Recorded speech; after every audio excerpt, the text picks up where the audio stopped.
സിറുത്ത ശിവയുടെ പണ്ണൽ, കങ്കൂവ, നടുപ്പിൻ നായകൻ സൂര്യ. ഇപ്പോൾ 2.5 വർഷത്തിന് ശേഷം പുള്ളിയുടെ ഒരു ചിത്രം തിയേറ്റർ റിലീസായിരിക്കുകയാണ്. തിയേറ്ററിൽ ഇറക്കേണ്ട പടങ്ങൾ എടുത്ത് OTTയും കൊടുക്കും, OTT ഇറക്കേണ്ട അപരാധങ്ങൾ എടുത്ത് തിയേറ്ററിൽ ഇടും. ഇതാണ് ഇപ്പോൾ പുള്ളി ചെയ്തുകൊണ്ടിരിക്കുന്ന ഒരു അബദ്ധം. ഇപ്പൊ കങ്കുവ ഈ പടം തുടങ്ങി ഒരു 10-15 മിനിറ്റ് ആകുമ്പോൾ തന്നെ പടത്തിന്റെ ഒരു ലെവൽ നമുക്ക് മനസ്സിലാവും. ആ ഒരു സമയത്ത് കിടന്ന് ഈ സൂര്യൻ ഇൻട്രോ തൊട്ട് കിടന്ന് കാണിക്കുന്ന വളുപ്പും അവരാധം കോമാളിത്തരം ഉണ്ടല്ലോ. യോഗി ബാബുവും നായികയൊക്കെ ചേർന്ന്, നായിക എന്ന് പറഞ്ഞാൽ കൽക്കി യൂണിവേഴ്സിൽ നിന്ന് ബോണ്ടി ഹണ്ടറായ നായിക യൂണിവേഴ്സ് മാറിയാണ് ഇതിൽ കയറുന്നത്. ഇവരെല്ലാം കൂടെ ചേർന്ന് ചെയ്യുന്ന കോമഡി എന്ന് പറഞ്ഞ് കാണിക്കുന്ന കോമാളിത്തരം കാണുമ്പോൾ തന്നെ തിയേറ്ററിൽ നമുക്ക് ഇറങ്ങി പോകാൻ തോന്നും. അമ്മാതിരി കോമാളിത്തരമാണ്. അപ്പൊ അങ്ങനെ നമ്മൾ ഇറങ്ങി പോകാൻ തോന്നുമ്പോഴത്തേക്കും നമുക്ക് അപ്പൊ നമ്മൾ വിചാരിക്കാം ഇനിയല്ലേ നമ്മുടെ മെയിൻ സാധനം വരാനുള്ളത്, കങ്കു കങ്കു കങ്കു വാ വരാനുള്ളത്. അപ്പൊ അത് പ്രതീക്ഷിച്ച് നമ്മൾ ഇരിക്കുമ്പോഴത്തേക്ക് കങ്കുവയുടെ എൻട്രി വരും. പിന്നെ അങ്ങോട്ട് എന്താണ് കാണിക്കണമെന്ന് വെച്ചാൽ നമുക്കൊന്നും മനസ്സിലാക്കുക, എന്തൊക്കെയോ കിടന്നങ്ങ് കാണിക്കുകയാണ്, ഒന്നും മനസ്സിലായില്ല. പടം ഒറ്റ പോക്കാണ്, ഒരു ലാഗൊന്നുമില്ല, പടം ഒറ്റ പോക്ക്. പക്ഷെ നമുക്കൊന്നും മനസ്സിലാകത്തില്ല. നമ്മളിങ്ങനെ വെറുതെ അവിടെ നടക്കുന്നത് ഇങ്ങനെ 3D കണ്ണാടിയും വെച്ച് ഇങ്ങനെ കണ്ടുകൊണ്ടങ്ങ് ഇരിക്കണം. സംഭവം പടം ഒറ്റ പോക്കാണ്, ഒരു പിടിയും തരത്തില്ല, നമ്മളായിട്ട് എമോഷനിലോട്ടും കണക്ട് ആവത്തില്ല, ഒറ്റ പോക്കാണ്. പിന്നെ ഈ പടത്തിൽ ഒരു കൊച്ചു ചെറുക്കമുണ്ട്, അവനാണ് ഈ പടത്തിന്റെ ഏറ്റവും മെയിൻ പ്രശ്നം. ആ ചെറുക്കനെ ഒതുക്കിയിരുന്നെങ്കിൽ ഈ പടം ഇത്രയും ദുരന്തമാവത്തില്ലായിരുന്നു. ഇത് സംഭവം ഒറ്റ വാക്കി പറയണ ഈ പടം എന്ന് പറഞ്ഞാൽ ഇതൊരു കാട്ടിൽ നടക്കുന്ന ഒരു അപരാധം, കാട്ടപരാധം. അതാണ് ഈ പടം. ഇതിന്റെ സ്റ്റണ്ട് വശം, ഈ ആക്ഷൻ കൊറിയോഗ്രാഫി ഒക്കെ എന്താന്ന് വെച്ച് കഴിഞ്ഞാൽ ഇപ്പൊ ഇറങ്ങിയ കുറെ പടങ്ങളുണ്ട്, അതെങ്കിലും ഒന്ന് കണ്ടു നോക്കണം. ഇപ്പൊ നമ്മുടെ ലേറ്റസ്റ്റ് മലയാളത്തിൽ നിന്ന് തന്നെ മുറ എന്ന് പറഞ്ഞൊരു പടം ഇറങ്ങി, അതിന്റെയൊക്കെ ആക്ഷൻ കൊറിയോഗ്രാഫി ഒക്കെ ഒന്ന് കണ്ടു നോക്കണം. ആക്ഷൻ ഒക്കെ എടുക്കുന്നത് എങ്ങനെയാണെന്ന് പഠിക്കണം.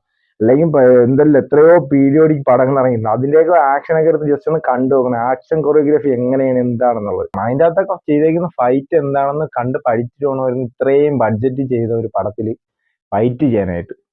ഇതൊരു നല്ല രസത്തിനുള്ള ഒരു കുറച്ച് ഫൈറ്റ് എടുത്തിരുന്നെങ്കിൽ അത് കാണാനെങ്കിലും ആൾക്കാർക്ക് തിയേറ്ററിൽ പോകായിരുന്നു. ഈ പടം കാണണമെന്നുള്ള ആൾക്ക് ഈ ബാഹുബലിയിലേക്ക് ഒരു ഫൈറ്റ് കണ്ടിട്ട് അതെങ്കിലും കോപ്പി അടിച്ച് വെച്ചാലും മതിയായിരുന്നു, അങ്ങനെയെങ്കിലും ചെയ്തിരുന്നെങ്കിലും കണ്ടോണ്ടിരിക്കായിരുന്നു. ഇത് കാണിച്ചു ചെയ്യുന്നതൊക്കെ കണ്ടു കഴിഞ്ഞാൽ അവനെ പീഡിച്ച് കയറി പൊട്ടിക്കാൻ തോന്നും. അമ്മാതിരി കൂതറ കുറെ ഫൈറ്റും, എന്നിട്ട് പോരാത്തതിന് DSPയുടെ കുറെ മ്യൂസിക് വാരി വിതാറും, അതിൻ്റെ അകത്ത് കുറെ പാട്ട് ഏടിയും കൊണ്ട് ഇങ്ങനെ ഇറങ്ങും, മാറ്റി എൻ്റെ ചെവി പൊട്ടിക്കാനായിട്ട്. കിടന്ന് ഉറങ്ങണവരെ ഉറങ്ങാനും സമ്മതിക്കില്ല, അമ്മാതിരി കുറെ ചെണ്ടയടിയും പാട്ടടിയും ആയിട്ട് ഇങ്ങനെ ഇറങ്ങും. അതാ ലാസ്റ്റ് കുറെ ഫൈറ്റ് ഒക്കെ ഉണ്ട്, ഒറ്റയ്ക്ക് 10-500 പേരെയൊക്കെ കൊല്ലേണ്ട അവസ്ഥ വരും. അപ്പോഴത്തേക്ക് ആ ഫൈറ്റ് ഒന്നും നല്ലപോലെ ചെയ്യാത്തതുകൊണ്ട് ഇവന്റെ പാട്ടടിയിട്ടാണ് ആ ഫൈറ്റിന്റെ സീനൊക്കെ അങ്ങ് അഡ്ജസ്റ്റ് ചെയ്ത് പോകുന്നത്. പിന്നെ ഈ സൂര്യരെയൊക്കെ ഈ വംശത്തിൽപ്പെടുന്ന അവരെ പറയുന്നത് ഇവര് യുദ്ധത്തിന് വേണ്ടി എപ്പോഴും യുദ്ധത്തിന് വേണ്ടി തയ്യാറെടുക്കുന്ന യുദ്ധം ചെയ്യുന്ന ടീമാണെന്നാണ്. പക്ഷെ അവരെ ഒരു യുദ്ധത്തിന് ഒരു അവസരം വരുമ്പോഴത്തേക്ക് അവിടെ യുദ്ധം ചെയ്യാൻ ആരുമില്ല, സൂര്യ മാത്രമേ ഉള്ളൂ. മൊത്തം സൂര്യയുടെ വലയിലാണ്. ഒരുത്തനും ഒന്നും പറഞ്ഞോ, കുറെ വാഴ ടീമുകൾ, എത്ര പേര് യുദ്ധം ചെയ്യാൻ വന്നാലും സൂര്യ ഒറ്റയ്ക്ക് യുദ്ധം ചെയ്യാം.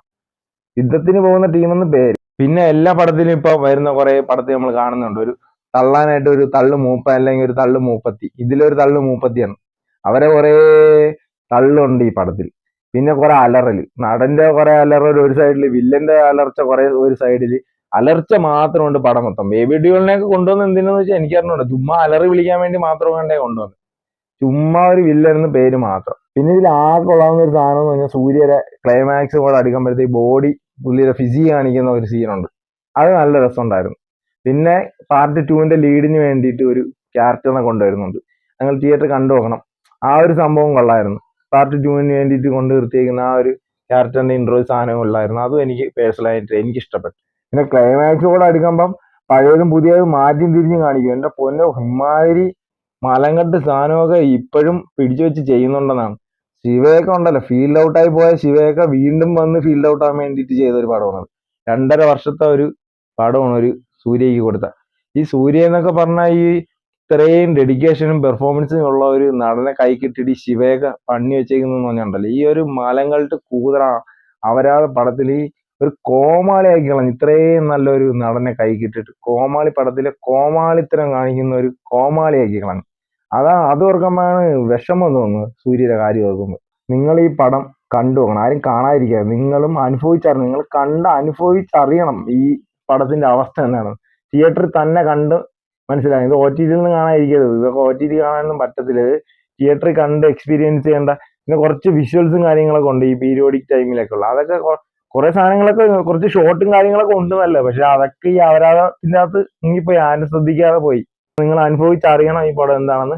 അപ്പൊ എല്ലാരും ഒന്ന് കണ്ടു നോക്കുക. ഒരു കങ്കുവ കാട്ടപരാധം.